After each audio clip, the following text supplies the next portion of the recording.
बिहार विधानसभा चुनाव की ओर बढ़ रहा है। चुनाव से पहले राजनीति रंग दिखा रही है। बिहार की सबसे बड़ी मौजूदा सियासी फैमिली का फैमिली ड्रामा घर की दहलीज से बाहर निकल चुका है। तेज प्रताप जयचंद का खुलासा करने का दावा पेश कर रहे हैं, लेकिन इसी बीच दूसरे खेमे की राजनीति में किंग और किंग मेकर की पोजीशन पर फाइट कुछ टाइट नजर आने लग गई है। जी हाँ, मैं बात कर रही हूँ चिराग पासवान की, जिनके एक बयान के बाद बिहार की सियासत में कई अटकलें तेज हो गई हैं। तो आज के इस वीडियो में मैं मोदी के हनुमान यानी चिराग पासवान का प्लान डिकोड करके आपको बताने जा रही हूँ।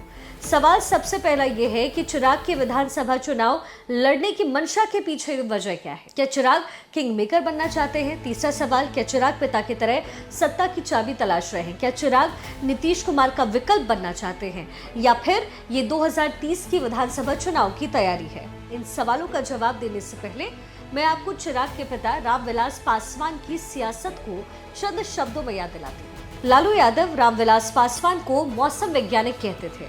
उसकी वजह ये थी कि आमतौर पर रामविलास पासवान जिस खेमे में होते थे, सरकार उसी खेमे की बनती थी। महज 23 साल की उम्र में विधायक बनने वाले रामविलास पासवान ने 6 प्रधानमंत्रियों की कैबिनेट में काम किया।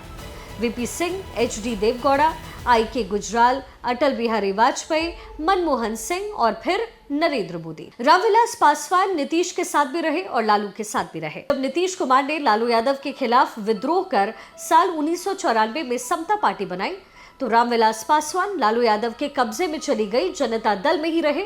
और अगले साल 1995 में विधानसभा चुनाव में जब भारी बहुमत से लालू यादव की जीत हुई, तो लोगों को समझ आया कि पासवान अपने उस फैसले पर सही थे। इसके बाद जब लालू यादव ने चारा घोटाले में उनका नाम आया, 1997 में अपनी नई पार्टी आरजेडी अलग से बनाई। उसके बाद भी पासवान शरद यादव के साथ जनता दल में बने रहे और 1998 का लोकसभा चुनाव जीतने में कामयाब रहे। फिर जनता दल और समता पार्टी का विलय होकर के जनता दल यूनाइटेड बना, यानी जेडीयू बनी। और 1999 के लोकसभा चुनाव में लालू यादव को इस नए गठबंधन के सामने हार स्वीकार करना पड़ा। उस समय की लोकसभा सीटों में राष्ट्रीय जनता दल को मात्र 7 सीटें मिली, लेकिन अगले ही साल विधानसभा चुनाव में जेडीयू में विभाजन हुआ और लालू यादव कांग्रेस पार्टी की मदद से सरकार बनाने में कामयाब हुए। पासवान ने भी अपनी नई पार्टी लोक जनशक्ति पार्टी बनाई। केंद्र में जो एनडीए की सरकार बनी थी, उसमें रामविलास पासवान संचार मंत्री थे, लेकिन कुछ कारणों से ये मंत्रालय उनसे छीन लिया गया और उन्हें कोयला मंत्रालय दिया गया, जिससे वो काफी नाराज हुए। तभी उन्होंने गुजरात दंगों को आधार बनाकर अटल बिहारी वाजपेयी की सरकार से इस्तीफा दे दिया। हालांकि पासवान एनडीए में बने रहे और 2004 के लोकसभा चुनाव के एन मौके पर जब पड़ोस में रह रही कांग्रेस अध्यक्ष सोनिया गांधी उनके घर पैदल चल कर आई, तो उन्होंने फिर से यूपीए का हाथ थाम लिया। पासवान ने एक बार फिर से बिहार में लालू यादव और कांग्रेस के साथ मिलकर चुनाव लड़ा और पिछले लोकसभा चुनाव का परिणाम पलट दिया। इस बार नीतीश कुमार अपने परंपरागत बाढ़ सीट से बिहार गए। केंद्र में मनमोहन सिंह की सरकार बनी, तो लालू यादव के कारण उन्हें रेल मंत्रालय नहीं मिल पाया। इससे खफा पासवान ने लालू यादव से 2005 के विधानसभा चुनाव में दो हाथ करने की ठान ली। 2005 के फरवरी में उनकी पार्टी लोक जनशक्ति पार्टी अकेले बिहार विधानसभा चुनाव लड़ी। ये पहली बार हुआ कि जो लोग केंद्र में सहयोगी थे, वो राज्य में एक दूसरे के खिलाफ चुनाव लड़ रहे थे। उनकी पार्टी को 29 सीटें आई और इसी कारण त्रिशंकु विधानसभा का परिणाम बना। राबड़ी देवी मुख्यमंत्री नहीं रही, राज्य में राष्ट्रपति शासन लगा। कुछ ही महीनों के बाद लालू यादव के दबाव में जब विधानसभा को भंग करने का केंद्र कैबिनेट ने फैसला लिया, तब रामविलास पासवान उससे दूर रहे। हालांकि 2005 के अक्टूबर-नवंबर में हुए दूसरे विधानसभा चुनाव में उन्हें मात्र 10 सीटों से संतोष करना पड़ा। बिहार में नीतीश कुमार की फिर सरकार बनी। इसमें लोक जनशक्ति पार्टी की एकला चलो रे की नीति महत्वपूर्ण भूमिका निभाती नजर आई। हालांकि सत्ता में आने के साथ ही नीतीश कुमार ने दलितों में पासवान जाति के वर्चस्व के खिलाफ महादलित नाम का पासा फेंक दिया और उनके लिए विकास के कार्यक्रम जब शुरू किए, तो रामविलास पासवान इससे काफी ज्यादा नाराज हुए। पासवान एक बार फिर से लालू यादव के साथ तालमेल करने पर मजबूर हुए। हालांकि इसका लाभ उन्हें राजनीतिक रूप से खास तौर पर चुनाव में नहीं मिला। 2009 का लोकसभा चुनाव वो हार गए। 2010 के विधानसभा चुनाव में लोक जनशक्ति पार्टी को मात्र 3 सीटें मिली। इसके बाद 2014 के लोकसभा चुनाव से पहले जब लालू यादव उन्हें सीटों के तालमेल पर अपमानित करने लगे और नीतीश कुमार अपने बलबूते अधिक से अधिक सीटें जीतने के विश्वास में डूबे रहे, तब रामविलास पासवान ने एक क्षण में बीजेपी के साथ जाने का फैसला कर लिया। उन्होंने नरेंद्र मोदी को प्रधानमंत्री स्वीकार करने में कोई देरी नहीं लगाई। तब उनका तर्क यही था कि 12 साल हो गए हैं और इस दौरान बहुत कुछ बदल गया और फिर से पासवान जो है मंत्री बने, नरेंद्र मोदी सरकार का हिस्सा बने। अब ये जो कहानी है वो मैंने आपको यूं ही याद नहीं दिलाई। इसका मकसद ये था कि रामविलास पहले ही भांप लेते थे कि सत्ता किस करवट अंगड़ाई लेगी और इसलिए वो हमेशा सही वक्त पर सही निर्णय लेते थे, सही डिसीजन लेते थे। अब शायद चिराग भी पहले ही भाप चुके हैं कि आने वाले दिनों में बिहार की राजनीति में वो पिच लघु बनकर न किंग बन पाएंगे न किंग मेकर बन पाएंगे। तो इसलिए चिराग पिता की तरह सत्ता की चाबी तलाशने में जुटे हैं।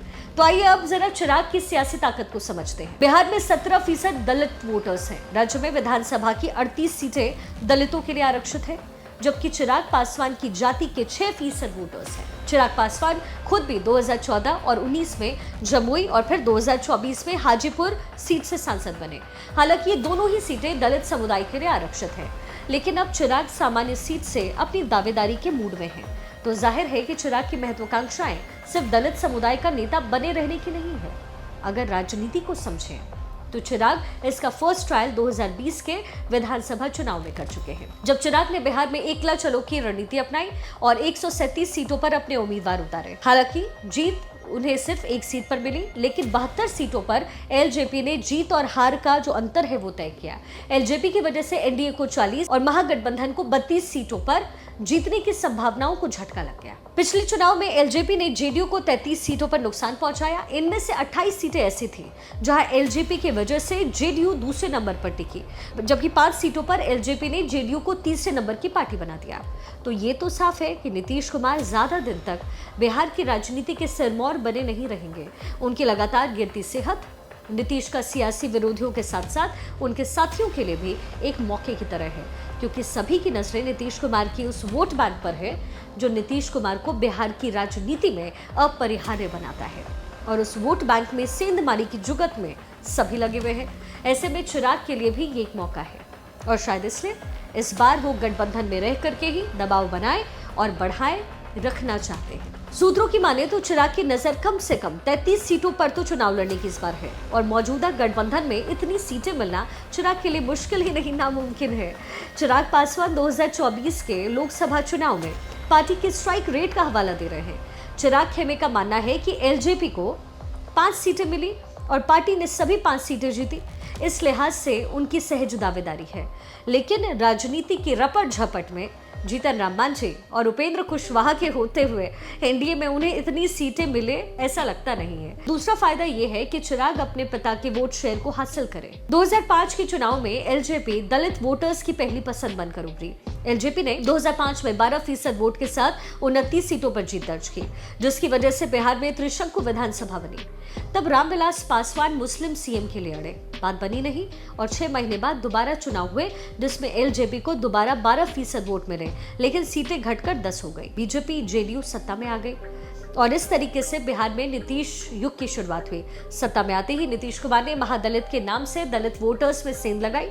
नीतीश ने पासवान समुदाय को छोड़कर सभी दलित जातियों को महादलित वर्ग का दर्जा दे दिया। इसका फायदा नीतीश को कितना मिला ये अलग विषय है, लेकिन एलजेपी को इसका नुकसान ये हुआ कि अगले चुनाव में यानी 2010 के विधानसभा चुनाव में एलजेपी का वोट बैंक घट करके 7% रह गया और 2020 आते आते तक ये 6% पर टिक गया। अब जाहिर है नीतीश की रणनीति में लोक जनशक्ति पार्टी को जो नुकसान पहुंचा, चिराग अब उसे वापस पाना चाहते हैं। चिराग अब सिर्फ पासवान समाज की पार्टी बने रहकर खुश नहीं है, वो अब सर्वजन की पार्टी बनकर बिहार में किंग की कुर्सी पर बैठना चाहते हैं। तो ये इस समय बिहार में चल रहा है। बिहार में हलचल तेज है। आने वाला वक्त बताएगा कि ये सियासी पासा किस तरफ पलटा जाता है और कैसे खेला जाता है। तब तक के लिए बहुत शुक्रिया इस वीडियो को देखने के लिए। अगर आपको ये वीडियो पसंद आया तो इस वीडियो को आगे फॉरवर्ड कीजिए और अगर अभी तक आपने हमारे YouTube चैनल को सब्सक्राइब नहीं किया है तो फटाफट जाकर शिखा ठाकुर न्यूज़ोपीडिया लिखिए और हमारे चैनल को सब्सक्राइब कीजिए। मिलेंगे अगले वीडियो में, तब तक के लिए नमस्कार।